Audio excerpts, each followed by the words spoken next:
কথা বলি। ঠিক আছে। এই তো বেশ ভালোই কথা হচ্ছিল, হঠাৎ করে চলে গেলেন কেন? এই মেয়েটাই তো সেই ছোট লোক ডিজাইনার, তাই না? আমরা ছোট লোকের ডিজাইন করা কিছু করি না। আমি নই, ছোট লোকের আবার আপনাদের জন্য কিভাবে ডিজাইন করবে? আমাদের ধনী কন্যা নিজেই গয়না ডিজাইন করে দেবেন। ওই ধনী মহিলা যখন জানতে পারলো যে স্টেলা একটা ছোট লোক, তখন সবাই ওর থেকে দূরে সরে গেল। এখন আর ওর অর্ডার কেই বা নেবে? এই মাসে এই গৃহপুত্রের কাজ সবচেয়ে খারাপ হবে। এখন ওকে শুধু কোম্পানি থেকে বের করে দেওয়ার অপেক্ষা।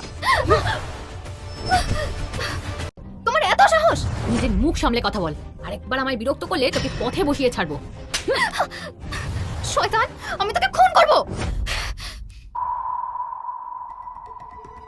জ্যাক, তুমি কি স্টেলাকে পাঠিয়েছিলে আমায় মারার জন্য?